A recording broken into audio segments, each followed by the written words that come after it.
A very good morning and welcome to the breakfast news on Rajya Sabha television. My name is Aishwarya Kapoor, and in the next 30 minutes I'll be taking you through the biggest news stories that you might have missed during the night that are changing our world, and also be telling you what to expect in the day ahead, starting with the headlines.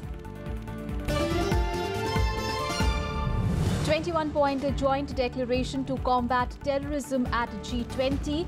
Leaders pledge a swift exchange of information. Prime Minister Modi presents 11-point action agenda.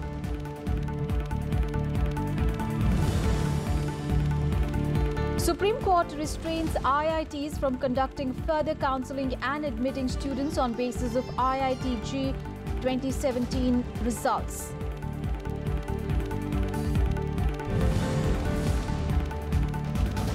Half of Assam affected by flood, with 17 districts hit. Death toll mounts to 22. Chief Minister directs cabinet members to visit the affected areas.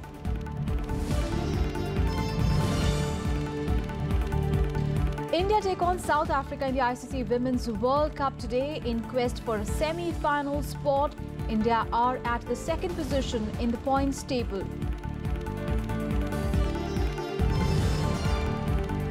And Rafael Nadal, Andy Murray, Venus Williams and Victoria Azarenka enter top 16 at the Wimbledon Championships.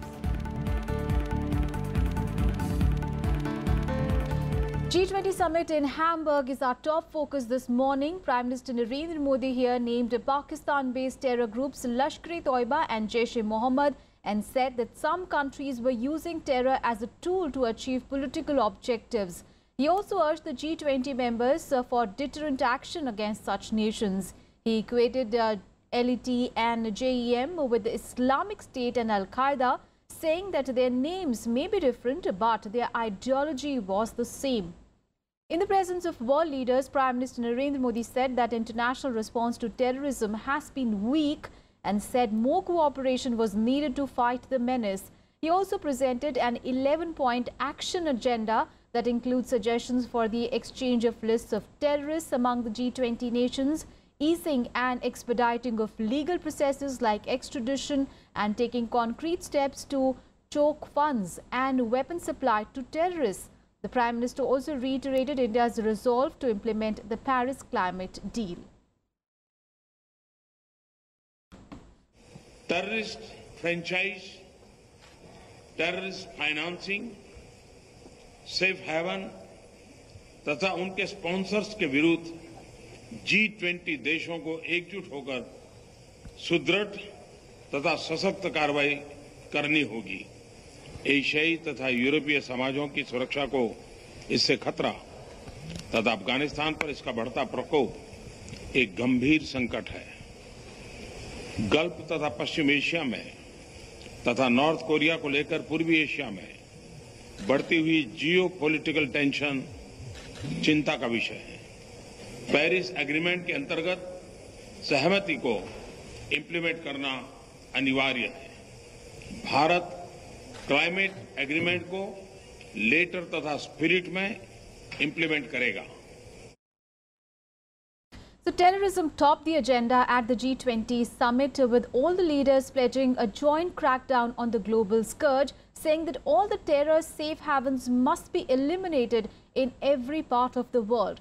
A joint 21-point declaration was issued on countering terrorism on the first day of the summit that resolved to facilitate swift information exchanges between various agencies, ways to fight terrorism online, strengthen cooperation between the border agencies to detect travel for terrorist purposes, work together to choke funding for terror activities, including working with the private sector, intensify capacity building and technical assistance in relation to terrorist financing hotspots, and work to provide appropriate support to the victims of terrorist acts. Well, the G20 nations stressed that there should be no safe spaces for terrorist financing anywhere in the world. According to the declaration, low-cost attacks by small cells and individuals are funded by small amounts of money transferred through a wide range of payment means are an increasing challenge. The G20 leaders also underscored that it was crucial to address the underlying conditions that the terrorists worldwide exploit. Meanwhile, at a time when India and Chinese troops are engaged in an eyeball-to-eyeball confrontation in Sikkim, Prime Minister Narendra Modi and Chinese President Xi Jinping appreciated each other's efforts in advancing the BRICS agenda in Hamburg. Now, Xi Jinping hosted the informal meeting of the BRICS grouping as its current chairperson. Later, both shook hands and had a brief conversation. In their speeches, the two leaders talked about terrorism and economic momentum among other member nations. BRICS leaders met informally ahead of the G20 meeting in Hamburg. Addressing the participants, Prime Minister Narendra Modi said both BRICS and G20 groups should address terrorism, including its financing, franchisees, safe havens as well as support and sponsors. The Prime Minister also appreciated Chinese President Xi Jinping for hosting the 9th BRICS summit in September in Xiamen province. राष्ट्रपति she की अध्यक्षता में BRICS की गतिशीलता तथा positive momentum ने हमारे आपसी सहयोग को और भी गहरा किया है.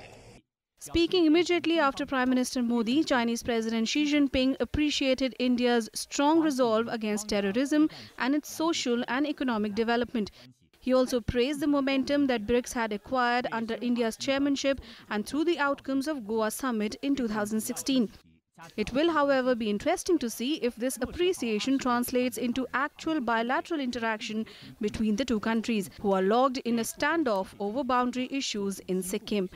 Akhilesh Suman's report for Rajya Sabha TV. And Prime Minister Narendra Modi also held bilateral meetings with his counterparts from Japan, Shinzo Abe, and Canada, Justin Trudeau, along with informal interactions with a number of world leaders on the sidelines of the G20 summit. Prime Minister Modi also had a brief chat with many top world leaders, including US President Donald Trump, British Prime Minister Theresa May, German Chancellor Angela Merkel, and French President Emmanuel Macron. At the BRICS leaders gathering, Modi held informal meetings with Brazilian President Michel Temer and South African President Jacob Zuma as well. Modi and Chinese President Xi Jinping also shook hands at the BRICS meet and had a conversation on a range of issues, according to the MEA. The interaction between Prime Minister Modi and Xi Jinping took place amidst bilateral tension over the Sikkim standoff. And the G20 summit also saw a closely watched meeting between US President Donald Trump and Russian President Vladimir Putin on the sidelines of the summit. The two leaders discussed the alleged Russian hacking of last year's US presidential election during their first meeting. Russian Foreign Minister Sergei Lavrov said that Trump had accepted Putin's assertions that his country was not responsible. US Secretary of State Rex Tillerson described the exchanges as robust. Putin also called their meeting, which lasted nearly 2.5 hours, as an important bilateral. Other topics discussed included the war in Syria, terrorism and cybersecurity. We appreciate it. President Putin and I have been discussing various things, and I think it's going very well. We've had some very, very good talks. We're going to have a talk now, and obviously that will continue.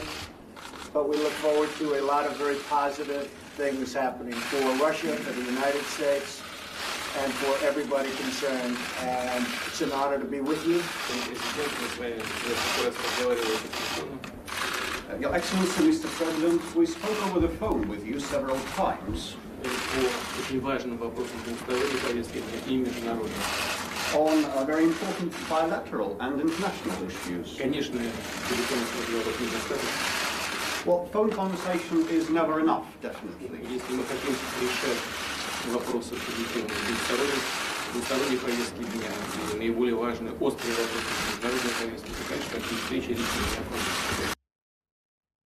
Президент Трамп сказал, что он слышал четкие заявления президента Путина о том, что это неправда, и что российское руководство не вмешивалось в эти выборы, и что он эти заявления принимает.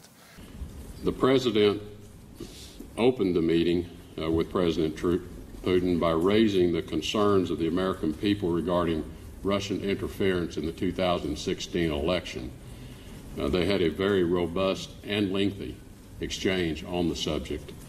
The president pressed President Putin on more than one occasion regarding Russian involvement. President Putin denied such involvement. as I think he has in the past. And Russian President Vladimir Putin also underlined the importance of staying calm in the North Korea crisis. Now, during a meeting with the South Korean President Moon Jae-in on the sidelines of the G20 summit, Putin said that the nuclear-armed Pyongyang should be dealt with in a pragmatic manner. Ahead of the summit, Moon had called for toughened sanctions against the North, but he now insists that he was ready to meet the North's leader Kim Jong-un in a bid to ease tensions. Очень острой, конечно, является проблема северокорейской ядерной программы. Здесь главное не терять самообладание, действовать прагматично, очень аккуратно. 아까 말씀하신 북한의 핵과 미사일 도발은 남북 간의 평화뿐만 아니라 동북아 전체의 평화와 안정에 대한 아주 중대한 위협이 되고 있습니다. However, the G20 summit in Germany continues to be overshadowed by violent protests in Hamburg for the second consecutive day. Now, the streets of Hamburg were littered with the debris in the early hours today after a second night of violent protests and rioting that saw anti-capitalist protesters face off against the police. Wreckage was strewn across the streets that earlier saw police deploy water cannons at violent demonstrators who torched vehicles and plundered a supermarket. The protesters broke windows in banks, looted retail stores, set off firecrackers and hurled paving slabs and other objects at the police. Some 197 officers were injured in 2 days of clashes in the port city. Police also made 19 arrests and detained dozens more. Meanwhile, heavily armed police commandos have now been moved in Hamburg after 2 days of violent protests for the final day of the summit today. And back home, the situation remains tense in the North 24 Parganas district of West Bengal. Now, state unit of BJP will hold a rally in Kolkata. Later, they will also meet Governor K.N. Tripathi. Now, according to reports, the delegation might demand imposition of president's rule in the state amid the violence. Remember, on Friday, sporadic incidents of violence were reported. Security forces fired tear gas shells to disperse the protesters. Police and paramilitary forces marched through the troubled areas of West Bengal's riot-hit North 24 Parganas district on Friday.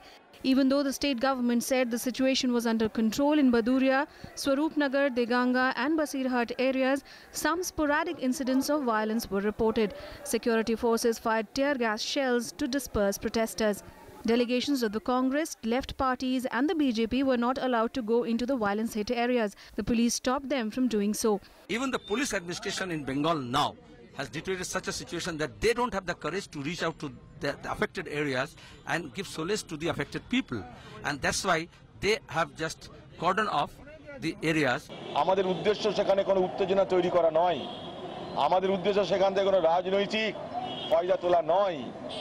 আমাদের একটাই উদ্দেশ্য, একটাই বক্তব্য যে দাঙ্গা নয়, শান্তি চাই।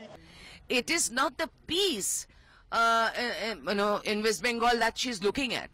She's looking at that her TMC people can rule and command on everybody. Earlier this week, clashes had broken out between members of two communities in Baduria and Basirhat subdivision of North 24 Parganas district over an objectionable Facebook post. Calling the communal violence as unfortunate, Union Minister M. Venkaiah Naidu has urged the state government to take effective steps to protect all people. Bureau Report, Rajya Sabha TV. And now an update on the situation in Darjeeling. Well, the centre is keen to hold a tripartite talks with the Gorkha Janmukti Morcha and the West Bengal government to end the ongoing agitation in the Darjeeling hills. The statement comes after GJM has demanded from the centre to initiate a dialogue on the issue of a separate state. Now, according to reports, the centre wants to hold a dialogue with the agitating organizations to ensure peace returns to the area. Meanwhile, internet services remain suspended as the protests entered the 24th consecutive day. Police and security forces patrolled the streets on the hills and kept a tight vigil at the entry and exit routes. Except pharmacy, all the other shops, restaurants, hotels, schools and colleges remain closed. Darjeeling is witnessing unrest since 15th of June. In Breakfast News, time for a very short break. We'll be back with more news. Stay with us.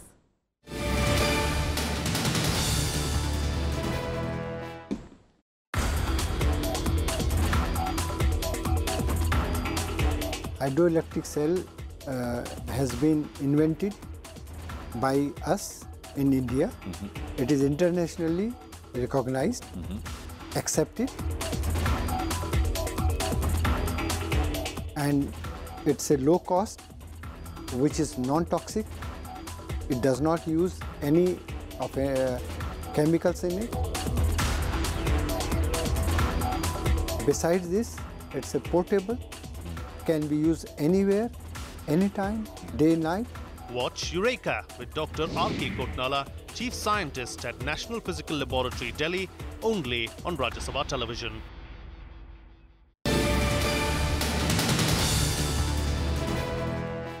Thanks for staying with us. Now, the CBI on Friday registered a corruption case against former Railway Minister Lalu Prasad, his wife Rabri Devi and son Tejasvi Yadav. The case pertains to their alleged involvement in irregularities to do with the tenders for hotels in Ranchi and Puri in the year 2006. Meanwhile, Union Minister M. Venkaiah Naidu has said that the government has no role in the CBI raids. The Central Bureau of Investigation on Friday registered a corruption case against former Bihar Chief Minister and RJD Chief Lalu Prasad. Lalu Prasad is accused of helping a private firm get a tender for of 2 railway hotels in 2006 when he was railway minister.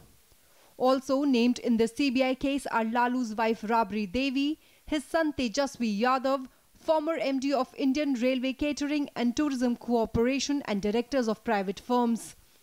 Earlier, the CBI conducted searches at 12 locations across Patna, Delhi, Gurugram and other places. प्राथमिक inquiry में ये पाया गया कि ये tender award करने में कुछ गड़बड़ियां की गई हैं और इस प्राइवेट कंपनी को फेवर्स शो किया गया है और उसकी एवज में श्री लालू प्रसाद यादव और उनकी फैमिली को पहले एक जमीन दी गई. Hitting out at Prime Minister Modi and the BJP, the RJD chief called the searches a conspiracy. 31 मई 2004 को मैं रेल मंत्री उसके पहले ये सब हैंडओवर हो चुका था. एनडीए की सरकार थी. चुप करिए ना. अटल बिहारी जी वाजपेयी प्रधानमंत्री थे. Lalu's party, the RJD and other opposition leaders also accused the BJP of indulging in vendetta and said it will fight the charges legally and politically. Today's date shall go down in contemporary history as one of the darkest days. You know why I say this, and I say this with conviction, that there is a predictability about these kind of agencies. You can actually say that where they are going to sit next. You know why? Because suddenly these instruments have become new alliance partners. These agencies have become new alliance partner for the BJP. तो railways ने 13 साल से उस tender को cancel क्यों नहीं किया? जवाब है मालूम नहीं. क्या रेलवे अब टेंडर को कैंसिल करेगी? जवाब है मालूम नहीं. क्या रेलवे ने उस कंपनी के खिलाफ कार्रवाई की जिसको टेंडर दिया गया है? जवाब नहीं. तो अब आप निर्णय कर लीजिए. Law takes its course. No problem. But there are apprehensions in the minds of people whether this is a selective right in order to silence Mr. Lalu Prasad Yadav. However, Union Minister M. Venkaiah Naidu said the government and the BJP had no role to play in the CBI searches. The government or the party has no role in it. Let me make it very clear. Instead of facing the charges and answering the charges, making political allegation against the government and the BJP has become a fashion. A general alert was sounded across the state after the CBI action that started at 7 a.m. जो भी CBI की कार्रवाई चल रही है, उसके मद्देनजर political ramifications की संभावना बनी हुई है. इस संभावना को देखते हुए हमने पूरे राज्य में अलर्ट किया है और जो संवेदनशील इलाके हैं वहां पर हमारी पेट्रोलिंग चल रही है. हर जिलों के पास में अपने रिजर्व बल भी हैं. The searches come weeks after the Income Tax Department surveyed locations in New Delhi and adjoining areas over corruption charges against Lalu's daughter Misa Bharti and her husband Sailesh Kumar. Bureau Report, Rajya Sabha TV. News from Jammu and Kashmir now. Well, the State Legislative Assembly passed the state GST bill amid boycott by opposition on Friday. With this, Jammu and Kashmir became the last state to join the One Nation, One Tax regime. The bill, moved by Finance Minister Hasib Drabu, was adopted by a voice vote in the absence of opposition parties, which accused the BDP-BJP government of undermining the special status of the state. Now, the bill was moved in the Assembly after a presidential order which assured that the special status of the state, guaranteed by Article 370 of the Constitution, will be preserved. The GST regime will roll out in the state at midnight tonight. से पहले महामहिम राष्ट्रपति जी का आभार प्रकट करूंगा, उनको धन्यवाद दूंगा कि प्रेसिडेंशियल ऑर्डर जो है वो पास हो गया है और जम्मू कश्मीर में जीएसटी लागू हुआ है। मैं धन्यवाद करता हूं हमारे ऑनरेबल प्राइम मिनिस्टर का, फाइनेंस मिनिस्टर साहब का, लॉ मिनिस्टर हैं, होम मिनिस्टर हैं, उनका भी धन्यवाद। And Kashmir is on high alert and security measures have been tightened as the valley braces for the first death anniversary of Hizbul Mujahideen militant Burhan Wani. Mobile internet and broadband services have been suspended for indefinite period. Police increased its presence in Wani's native village in a Tral area to prevent the assembly of people. Now, Burhan Wani's death in an encounter with the security forces last year had triggered massive protests and unrest across the valley. Over 80 people were killed and thousands were injured in daily clashes between security forces and protesters for over 4 months. अभी तक का जो anticipation है उसमें यही चल रहा था कि कहीं ना कहीं कुछ प्रोग्राम किए जा सकते हैं या सेपरेटिस्ट द्वारा कोई कॉल दी जा सकती है, बट अभी तक ऐसा कोई दिख नहीं रहा है। But from the security point of view, चाहे वो नेशनल हाईवे पे है या साउथ कश्मीर में या श्रीनगर टाउन में, डाउनटाउन एरिया में, वहाँ सिक्योरिटी बीफ अप करी गई है और प्रिकॉशनरी मेजर के तौर पे रिस्ट्रिक्शंस लगाई गई हैं। News from the northeast of the country, and half of Assam has been hit by floods with the 17 districts affected. Now, the flood has affected 4.5 lakh people. The death toll in the deluge has now risen to 22.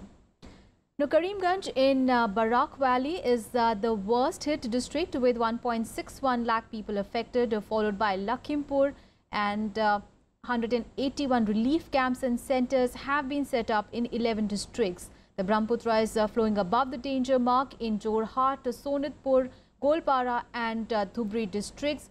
Rhino habitats in Kaziranga National Park in Upper Assam and Bopitora Wildlife Sanctuary in Central Assam are also underwater. Now, Assam Chief Minister Sarbanand Sonowal has directed all his cabinet ministers to visit the affected areas and take stock of the flood situation, also step up relief and rescue operation and ensure proper facilities for the affected. On to some other news. The Supreme Court has restrained IITs across the country from conducting further counselling and admitting students on the basis of the results of IIT Advanced 2017 results until further orders. The court also restrained the high courts across the country from entertaining any fresh petition relating to the counselling and admissions to the IITs. It directed the registrars of the high courts to inform it about the number of petitions challenging the IIT Joint Entrance Examination 2017 rank list and awarding of additional marks to all candidates who had appeared in the test. The petition filed by an IIT aspirant Aishwarya Agarwal had sought the court's direction to declare that the action of awarding bonus marks to candidates who appeared in the JEE Advanced 2017 examination was wrong and violated her right as well as that of other students. On to some international news. Now, 23 soldiers have been killed after Islamic State militants attacked a remote Egyptian army outpost in the Sinai Peninsula with a suicide car bomb and heavy machine gun fire. Now, this is the deadliest attack in the turbulent region in 2 years. Yesterday's assault began in the early morning when a suicide bomber rammed his vehicle into a checkpoint at a military compound in the village of El Bath, southwest of the border town of Rafah.